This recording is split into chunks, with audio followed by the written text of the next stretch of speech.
क्या हो अगर आपके पेरेंट्स आपको एक डीमन को बेचते हैं। वेल, यही स्टोरी है हमारे मेन कैरेक्टर इरुमा की। ये इस सीरीज का सेकंड एपिसोड है। मैंने इसका पहला एपिसोड पहले ही चैनल पे कवर कर लिया है, उसका मैंने लिंक डिस्क्रिप्शन में दे रखा है और यहाँ पे आई कार्ड में भी दे रखा है। तो अगर आपने वो नहीं देखा है तो आप पहले उसे देख लो, फिर आप यहाँ पे आके इस एपिसोड को देख सकते हो। तो अब ये एपिसोड को स्टार्ट करते हैं। वेल, इस एपिसोड की शुरुआत होती है इरुमा स्कूल जा रहा होता है एक रथ में बैठ के, और उसके दादाजी जो एक डीमन है वो उस रथ को चला रहे होते हैं। और जैसे ही इरुमा स्कूल पहुंचता है तो उसके दादाजी उसे कहते हैं कि मैंने तुम्हारे लिए एक हेल्प फोन लाया है, जो कि एक सेल फोन होता है, और वो फोन वो इरुमा को दे देते हैं। उसके बाद इरुमा स्कूल में जाता है, अपने दोस्तों से मिलता है, और फिर उसके टीचर आते हैं और वो कहते हैं कि आज तुम लोग को दूसरे टीचर्स के साथ मिलना है और उनके क्लासेस को अटेंड करना है। ऐसे ही करके वो लोग एक एक टीचर की क्लास अटेंड करते रहते हैं। उसके बाद वो लोग आते हैं बॉटनी क्लास में, जहाँ पे उनकी टीचर उनसे कहती है कि मैं तुम्हें एक ऐसा स्पेल सिखाने वाली हूँ जिसे यूज करने के बाद तुम प्लांट्स को बड़ा कर सकते हो। तो वो उन्हें एक प्लांट को बड़ा करके दिखाती है और बोलती है स्पेल क्वान क्वान, और हर एक स्टूडेंट वो स्पेल को यूज करता है और नए नए टाइप के प्लांट्स बनाता है। साबनोक का प्लांट एक ऐसा होता है जो खुद ही खुद के पॉट को खाने लगता है। आजाज का प्लांट कुछ ऐसा होता है जो कि बहुत एलिगेंट होता है और वो जलता रहता है। तो फिर साबनोक और आजाज के बीच में लड़ाई हो जाती है, जो कि यूजुअल सी बात है। उसके बाद क्लारा का प्लांट आता है, जो कि एक अजीब सा बवासीर टाइप का कुछ तो होता है, जो मुझे भी नहीं समझा कि क्या है। फिर बारी आती है इरुमा की। लेकिन अब प्रॉब्लम ये है कि इरुमा तो एक इंसान है, तो उसके पास कोई मैजिकल पावर्स तो है नहीं। तो वो सोचता है कि यार मैं क्या ही कर लूं, काश मैं भी इसे प्लांट को बड़ा कर पाता। तो ऐसे ही प्रैक्टिस करता है, अपना हाथ आगे करता है और बोलता है क्वान क्वान, और उसके बाद बोलता है ऐसा होने नहीं वाला, मगर अगर ऐसा हो सकता तो मैं यहाँ पे एक चेरी ब्लॉसम का प्लांट बना था। और तभी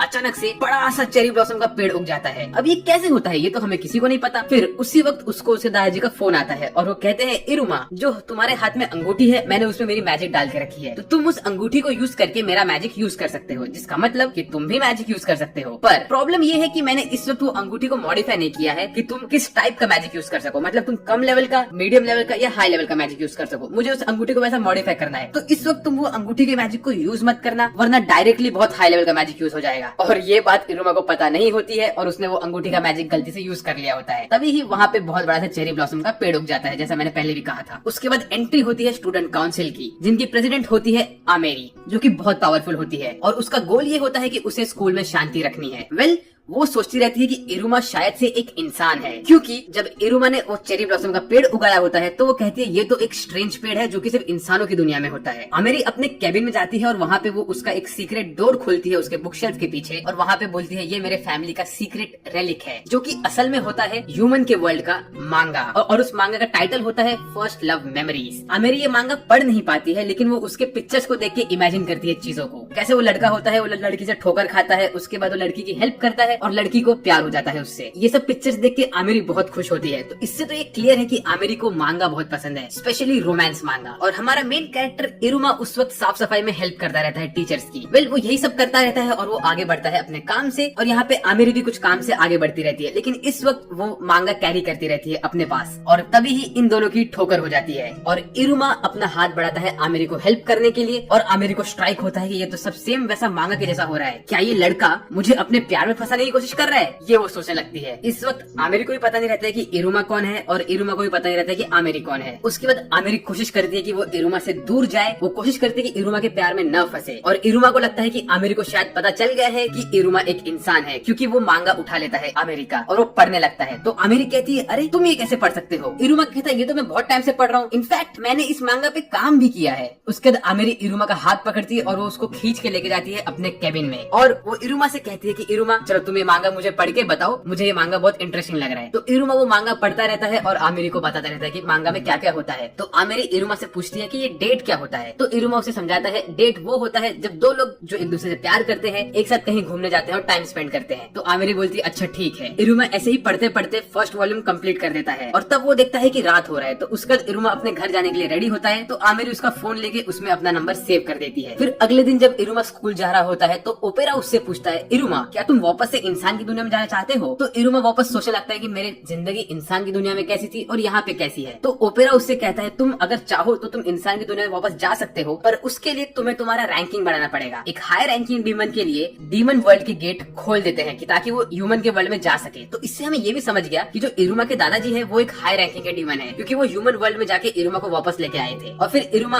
अपने स्कूल में दोस्तों के साथ लंच करता होता है, तो उसे आमेरी का टेक्स्ट आता है कि इरुमा मेरे कैबिन में आ जाओ। आमिरी ने असल में इरुमा को बुलाया होता है वापस से एक मांगा वॉल्यूम रीड करने के लिए। तो ये देख के आजाज और क्लारा दोनों ही बहुत गुस्सा हो जाते हैं। कहते हैं कि इरुमा पिछले 2-3 दिनों से हमें छोड़ के कहीं चले जाते हैं। तो वो इरुमा का पीछा करते हैं जानने के लिए कि क्या हो रहा है। तो वो देखते हैं कि इरुमा असल में आमिरी से मिलता है। तो आजाज कहता है, अरे इरुमा प्रेसिडेंट से क्यों मिल रहा है? क्या इरुमा का प्लान है पूरे स्कूल को कॉन्कर करना? और वो स्टार्ट कर रहे हैं स्कूल काउंसिल के साथ। इरुमा सामा आप बहुत ग्रेट हो, ऐसा वो कहता है। आमिरी भी अपने काउंसिल के लोगों को कह के आई होती है कि वो असल में जा रही है एक डेट पे और कोई भी उसका पीछा ना करे। लेकिन उसे काउंसिल के किसी भी मेंबर को समझता नहीं कि डेट क्या होता है। वेल आमिरी इरुमा से पूछती है मांगा सेशन के बीच में कि इरुमा तुम्हारा सपना क्या है? तो इरुमा कंफ्यूज हो जाता है, वो कुछ कहता नहीं है उसे उस वक्त, और वो सोचने लगता है कि उसका सपना क्या है। आमिरी इरुमा से फिर से पूछती है कि तुम्हारा ड्रीम क्या है? अगर तुम्हारे पास कोई ड्रीम नहीं है अब तक तो तुम इसी वक्त सोचो कि तुम्हें क्या अपना ड्रीम रखना है। और इसी वक्त आज रोकता रहता है क्लारा को उनके रूम में घुसने से, क्योंकि आज को लगता है कि इरुमा कुछ बड़ा सा प्लानिंग कर रहा है अंदर स्कूल को कॉन्कर करने के लिए। और क्लारा को लगता है कि इरुमा उसके साथ खेल नहीं रहा है, ये लाल बाल वाली लड़की ने इरुमा को उसे छीन लिया है। तो क्लारा कोशिश करती है रूम में घुसने की, आज कोशिश करता है उसे रोकने का। और दूसरे side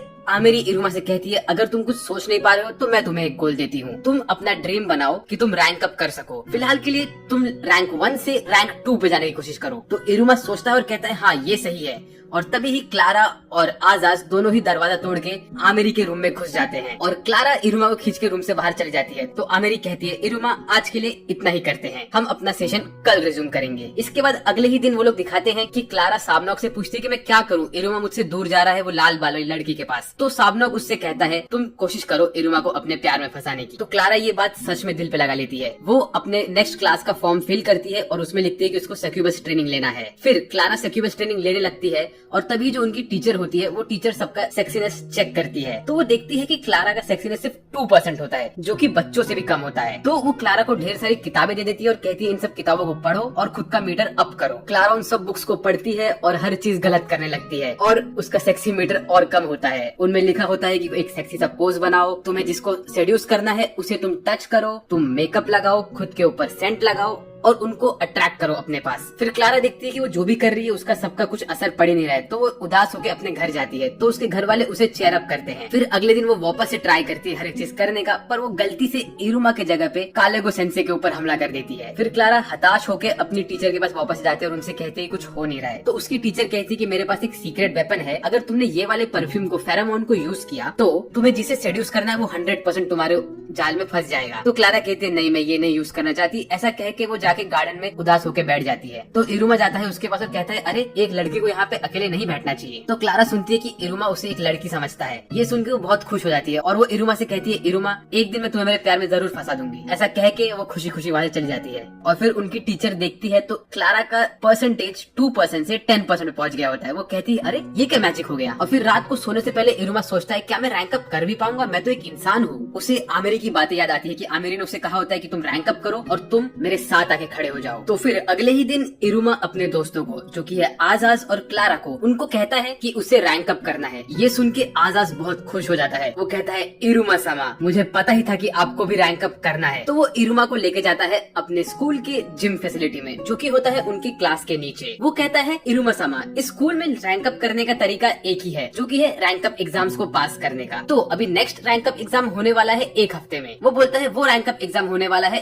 execution cannon ball game के ऊपर। वो कहता है ये गेम को इन्वेंट किया गया था ताकि डीमंस लोग अपने टेरिटरी के लिए लड़े, तो वो इस गेम के थ्रू ही डिसाइड करते थे कि कौन एक्चुअली विनर है वो टेरिटरी का। उसने कहा उस वक्त वो लोग खतरनाक बॉल यूज करते थे, लेकिन अभी इसको एकदम डायल डाउन कर दिया गया है और सिंपल से ये वाले बॉल यूज करते हैं जो कि असल में एक डॉज बॉल होता है और ये पूरा गेम डॉज बॉल जैसा गेम ही होता है। तो फिर आजाज क्या करता है वो क्लारा को बोलता है कि क्लारा तुम थोड़े कर्स्ड पपेट निकालो तुम्हारे जेब से और हम लोग ये गेम खेलने का प्रैक्टिस करते हैं। तो इरुमा फटाफट सारे बॉल्स डॉज कर लेता है लेकिन वो अटैक नहीं कर पाता क्योंकि उसकी सिर्फ डॉजिंग स्किल्स अच्छे होते हैं। तभी वो लोग प्रैक्टिस करते रहते हैं और उसी वक्त उनके क्लास के सारे स्टूडेंट्स भी वहाँ पे आ जाते हैं और वो कहते हैं कि हमें भी खेलना है। और ऐसे ही इरुमा देखता है कि हर स्टूडेंट के पास कोई ना कोई एबिलिटी होती है जो कि बहुत ओवरपावर्ड होती है। तो इरुमा सोचता है अरे यार मैं कैसे पार कर पाऊंगा इस चैलेंज को। तो वो आजाद से बात करता है। तो आजाद उसे बोलता है अगर आपको रैंक अप करना ही है तो हम किसी हायर रैंकिंग डीमन से बात करते हैं और हमारे सबसे आसपास में हायर रैंकिंग डीमन जो है वो है तुम्हारे दादाजी। तो इरुमा जाता है अपने दादाजी से बात करता है। तो उसके दादाजी उसे प्रैक्टिस करने के लिए घर पे लेके चलते हैं। वहाँ पे वो उससे कहते हैं कि तुम जब भी बॉल को लो और मारो तो तुम ये स्पेल पढ़ना। तो इरुमा जब वो स्पेल पढ़ता है तो उसके हाथ से एक ड्रैगन निकलता है और वो पूरा बॉल को लेके पत्थरों को तोड़ के आगे बढ़ जाता है। तो इरुमा कहता है कि ग्रैंडपा मुझे स्पेल नहीं यूज करना है, मुझे अपने ताकत से रैंक अप करना है। ये सुन के उससे ग्रैंडपा बहुत खुश हो जाते हैं। कहते हैं इरुमा अगर तुम्हें खुद से प्रैक्टिस करना है तो मैं तुम्हारे लिए एक नया टीचर लेके आता हूँ। और उसके दादाजी लेके आते हैं ओपरा को। तो ओपरा इरुमा की ट्रेनिंग स्टार्ट करता है। वो इरुमा से कहता है कि इरुमा तुम्हारी डॉजिंग स्किल्स तो बहुत अच्छी है लेकिन तुम्हारा अटैकिंग स्किल्स बिल्कुल भी अच्छा नहीं है। तो सबसे पहले तुम ट्राई करो बॉल को पकड़ने के लिए। ऐसे ही वो लोग हफ्ते भर प्रैक्टिस करते रहते हैं। इरुमा के पूरे हाथ छिल जाते हैं लेकिन वो एंड में एक बार बॉल को पकड़ ही लेता है। फिर ऐसे ही प्रैक्टिस करते करते वो पूरा एक हफ्ता खत्म हो जाता है और तब बारी आती है एक्सिक्यूशन कैनन बॉल गेम के दिन की। इरुमा थोड़ा नर्वस रहता है नाश्ता करते हुए। तो ओपेरा उससे कहता है कि अगर तुम्हें डर लगे, जितना भी डर लगे तो तुम उसे अपने अंदर भर लो और उसे एक्साइटमेंट की तरह यूज करके आगे बढ़ो। ये चीज अगर तुम नोट कर लोगे तो तुम्हें आसानी पड़ेगी। तो इरुमा इसे नोट कर लेता है। उसके बाद वो जाता है अपने स्कूल और वहाँ पे उनका प्रमोशन एग्जाम स्टार्ट होता है, जहाँ पे कालेगो सेंसे उन्हें रूल्स बताते हैं जो कि नॉर्मल डॉज बॉल के रूल्स होते हैं। लेकिन एक रूल एक्स्ट्रा होता है जो होता है कि तुम मैजिक बिल्कुल नहीं यूज कर सकते हो। तुम सिर्फ मैजिक यूज कर सकते हो बॉल के ऊपर, और बॉल के अलावा तुमने कहीं भी मैजिक यूज किया तो अलाउड नहीं है। उसके बाद कालेगो सेंसे सब स्टूडेंट्स को टीम में डिवाइड करते हैं। इरुमा और क्लारा तो एक टीम में आ जाते हैं लेकिन आस्मोडियस उनके अपोजिट टीम में आता है। तो आस्मोडियस सोचता है कि मुझे इरुमा सामा की हेल्प करनी पड़ेगी लेकिन मैं दूसरे टीम में हूँ तो मैं कैसे हेल्प करूंगा उनकी। इसी सोच में वो पड़ जाता है पूरे गेम में। तो फिर गेम शुरू होता है। लोग फटाफट एक दूसरे पे हमला करते रहते हैं। तो कोई आउट होता है, कोई रह जाता है। लेकिन इसी बीच में पता नहीं क्लारा के दिमाग में क्या आता है, वो अपने जेब से धड़ाधड़ नए नए बॉल निकालने लगती है। तो सब लोग कंफ्यूज हो जाते हैं कि इतने सारे बॉल कहाँ से आए। इसी में ये बादल पे उड़ने वाला लड़का अपना मैजिक यूज करता है सारे लोगों के ऊपर और इसे कालेगो सेंसे डिस्क्वालीफाई कर देते हैं। और अब बॉल आता है इरुमा के हाथ में, लेकिन वो कंफ्यूज हो जाता है क्योंकि उसने अब तक अटैक करना नहीं सीखा होता है, उसने सिर्फ कैच पकड़ना सीखा होता है। तो फिर साबनॉक आता है और वो इरुमा से बॉल लेता है और कहता है इरुमा तुम मुझे अटैक करने दो। साबनॉक कोशिश करता है आस्मोडियस के ऊपर अटैक करने के लिए क्योंकि आस्मोडियस सोच में डूबा होता है, लेकिन आस्मोडियस सोच में डूबे डूबे ही बॉल पकड़ लेता है और वो साबनॉक को आउट कर देता है। और एंड में सिर्फ बचते हैं इरुमा और आजाज। तो आजाज बोलता है चलो मैं इरुमा को एक फ्री विन दे देता हूँ, काम खत्म। लेकिन वो तभी इरुमा के चेहरे पे वो डिटर्मिनेशन दिखता है और वो कहता है मैं कितना बड़ा गधा हूँ, मैं इरुमा को एक फ्री विन देने की सोच रहा था। अगर मैं ऐसा करता तो उनकी सारी मेहनत पानी बिखर जाता। अब मैं अपनी सारी ताकत लगाऊंगा और ट्रूली अच्छे से गेम खेलूंगा। और वो अपनी पूरी ताकत लगा के एक फायर बॉल फेंकता है इरुमा की तरफ, जो देख के